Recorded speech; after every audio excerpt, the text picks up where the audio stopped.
Well, hey kids, I'm glad that you're back here for our Kid Life Bible study. Yeah, we're just kind of recapping what we learned this past Sunday in Kids World. Now, as you hopefully remember by now, this month we're learning about responsibility. Responsibility is showing that you can be trusted with what it is that's expected of you. So we're learning all about that, and we'll talk more about that here in just a few minutes. But right now, you're going to need to find your mom or dad, a brother or sister that's maybe a little older that can help you out with this, because I have a little project that I want you to do tonight while you're doing your little Kid Life Bible study. Okay, and here's what you're going to need. You're going to need some note cards. And a pencil or a pen or even a crayon would work. But you're going to need note cards. If you don't have note cards, just take a sheet of notebook paper, divide it up into 4 different squares, and tear them up so you have 4 little sheets of paper, okay? So get that together and get your mom or dad in here, because you're going to need their help in writing some stuff down, okay? So parents, let me tell you what your role is in this. I want you to ask your child to sit down with you and then ask them, what words would you use to describe a lazy person? What words would you use to describe a lazy person? Now, their answers, write their responses on the note cards, 1 for each card, okay? And once you get through with that, then ask, what words would you use to describe a person who works hard? What words would you use to describe a person who works hard? Now, write down their responses on the note cards again, 1 for each card. And next, tell them, when you take those cards, tell them to choose 3 cards that have words on them that they would want to be known for. Choose 3 cards that have words on them that they would want to be known for, and then ask them why they chose those particular words. All right, again, parents, we're learning about responsibility, and this is a great way to help them kind of wrap their heads around this, okay? So I encourage you to do this activity with your kids. Well, look, kids, before we go any further, right now, let's recap the lesson, and we're going to do that with the help of the guys from the So-and-So Show. Hey, John. Are you ready to play Hasbro's classic board game Mousetrap? Oh. What are you doing, John? Waiting for you. Why? Mousetrap? That's right! Hasbro's classic board game Mousetrap. I've got it right here. What is this? Cheese. Cheese? Uh-huh. Why? Mousetrap? What are you doing leaving cheese out here, man? How many did you even put out here? 1, 2, 3, 4, 5, 6? Mousetrap? Don't mind if I do. Oh, Mousetrap. Get over here! Mousetrap! Mousetrap! It's leaving cheese Mousetrap! outside and trapping me. Are you Mousetrap! kidding me? Trip on Mousetrap. Mousetrap! Get over here. That's a mousetrap! Stop. That's a trap for a mouse! Ah! Mousetrap! Mousetrap! Mousetrap.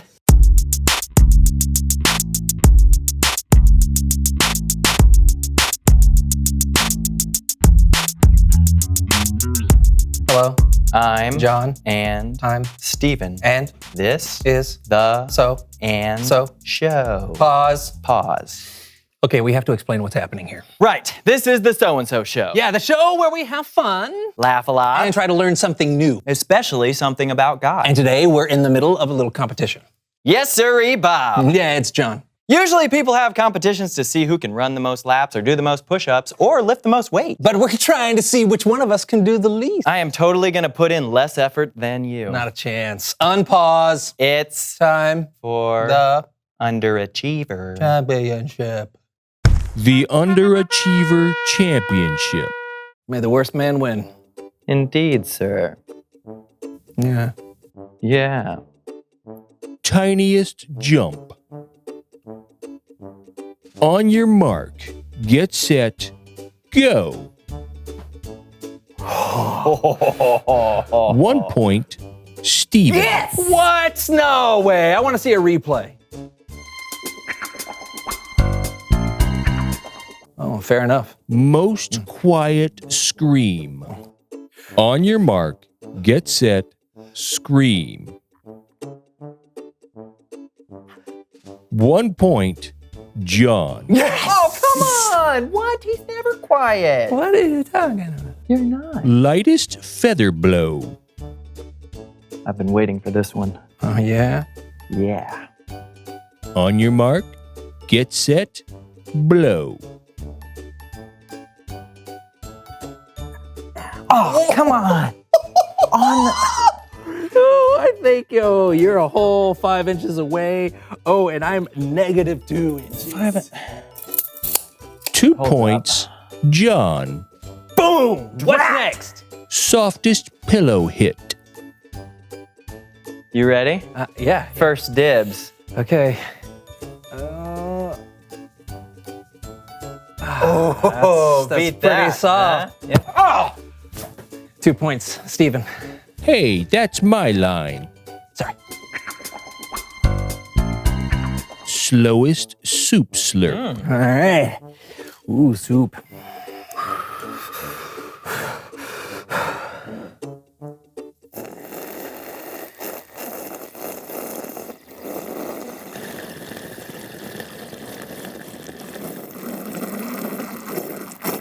Steven wins. Ha! I beat you. I ran out of air. Yeah, well, I didn't. Wow, I feel like I really didn't accomplish much at all. Yeah, me neither. But you know what? Soup was good, though. Yeah. Yeah. Hey, I know something we could accomplish. What? It's Bible story time with Kellen. Woohoo!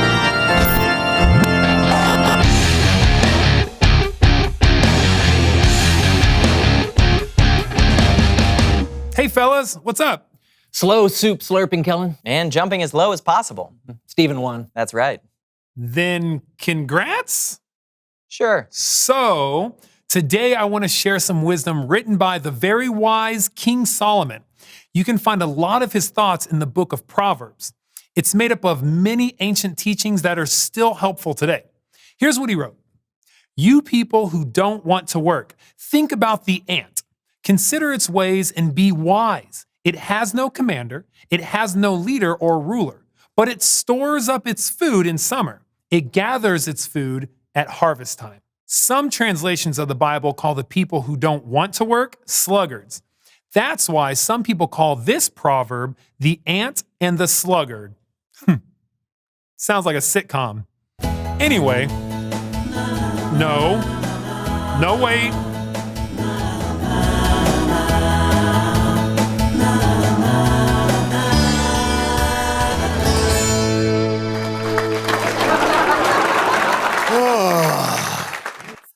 I wonder what's on the telly tonight. But the remote is way over there. Oh, I guess I gotta reach for it.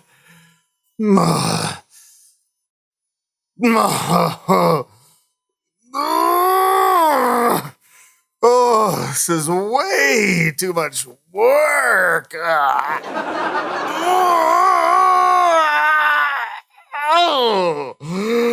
Oh, bother.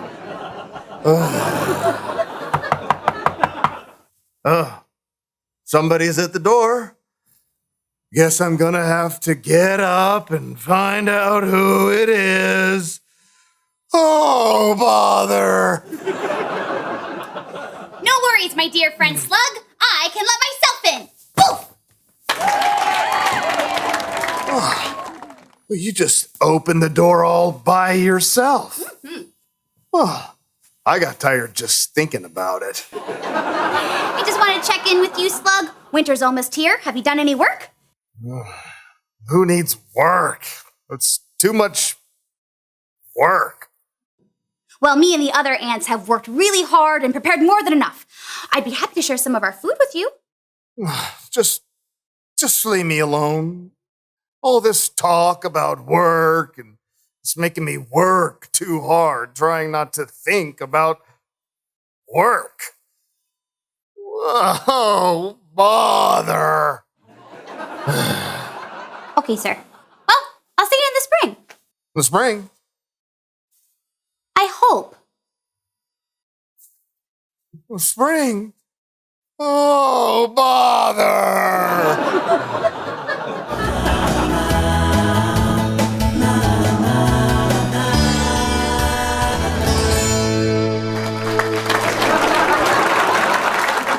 Yeah, that was. The slug doesn't really do much, right? And the ant is the better example. And it's because the ant works hard to prepare for the winter and doesn't wait around for someone to tell him when it's time to work. And we all know it's better to work hard like the ant. But let's be honest, we all want to be like the slug. We just want to lie around avoiding hard work because work is hard, right?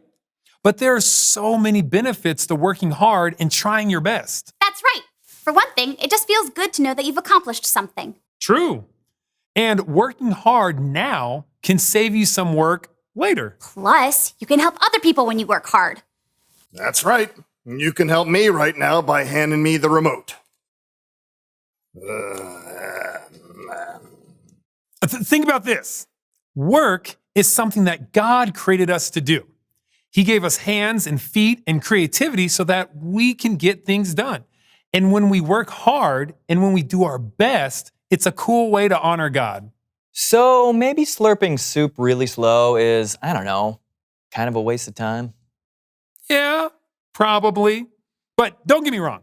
Choosing to work hard doesn't mean you can't rest and have fun every once in a while. God created fun for us too. Awesome. Thanks, Kellen. You're welcome, man. See you next time, Kellen. Yep, bye. You know, John, I think we learned a valuable lesson today. I think we learned another rule for life. Work hard. Good idea. Although we did spend most of the day working really hard at not working hard. Yeah. Well, hey, you know what? Let's make up for it right now, working extra hard on this next part, okay? Okay, go! Reveal the question! That was a little too hard. I know. When have you had to work hard? I think I worked pretty hard on this show. Yeah, I don't think people realize how much effort goes into making this show happen. Yeah, but it's worth it. I think so. Yeah. And I hope they do too. Oh, yeah. Hey, you know what? It's your turn to answer. Talk about a time you had to work hard. Was it worth it? And we'll be back here, hard at work next week on The So-and-So Show!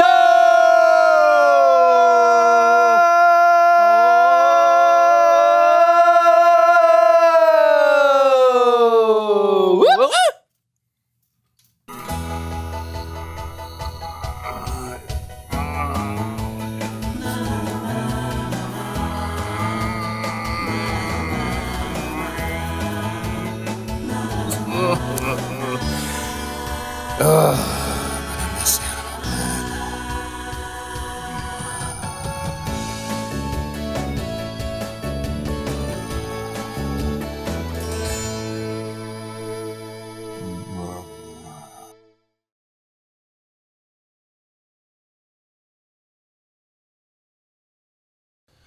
All right, man, I always enjoy those guys at the So-and-So Show. They're just a little bit on the crazy side.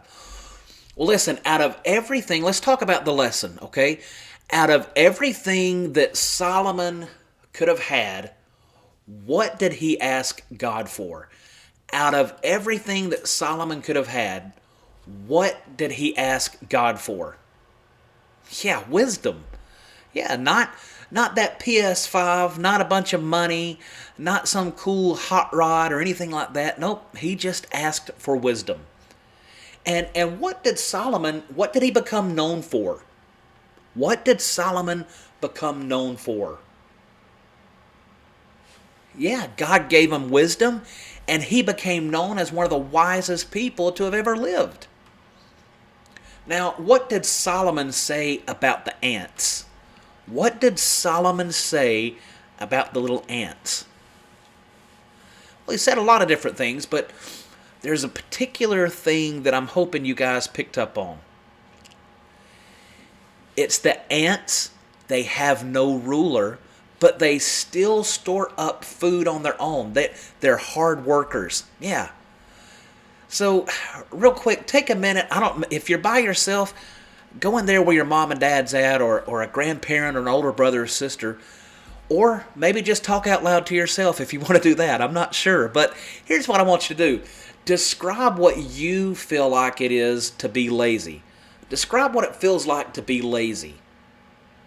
I'll give you just a minute to think about it. Well, for me, I think being lazy is just lying around on the couch watching TV or watching a good football game. Maybe drinking a bottle of water and having a few nachos or something like that. Sleeping in. You don't set the alarm clock and you just get to sleep till whenever you wake up every single day. You don't have to get up and take a shower and get dressed. You can just lay in your pajamas and if you feel like it, you want something to eat, go downstairs to the kitchen and grab a snack and then maybe flop down on the couch and watch some more TV. To me, that's being lazy. Now, everybody's going to have a different definition on that. It doesn't have to be like mine, but what do you feel like it is to be lazy? All right. Now, how do you think it feels to work hard? How does it feel to work hard?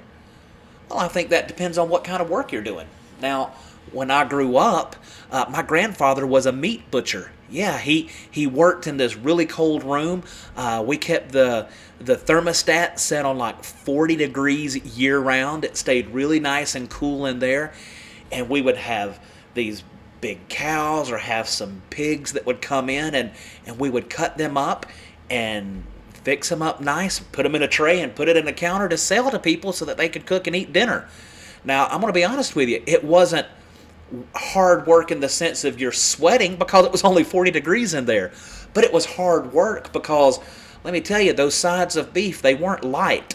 Those boxes of chickens that came in, yeah, they could be 50 and 60 pounds a piece, and you go moving, 40 or 50 of those in a short amount of time, you get tired.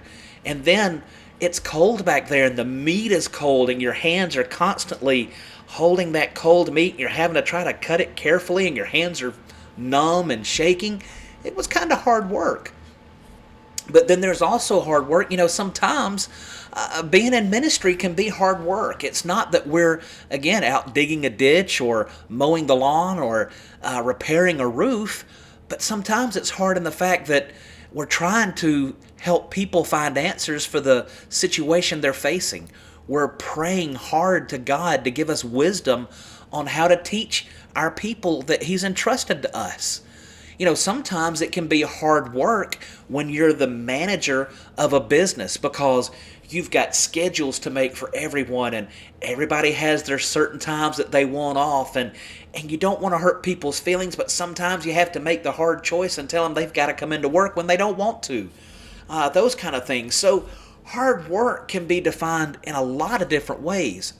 But hard work, I think, ultimately is just doing what you know needs to be done without anybody having to tell you.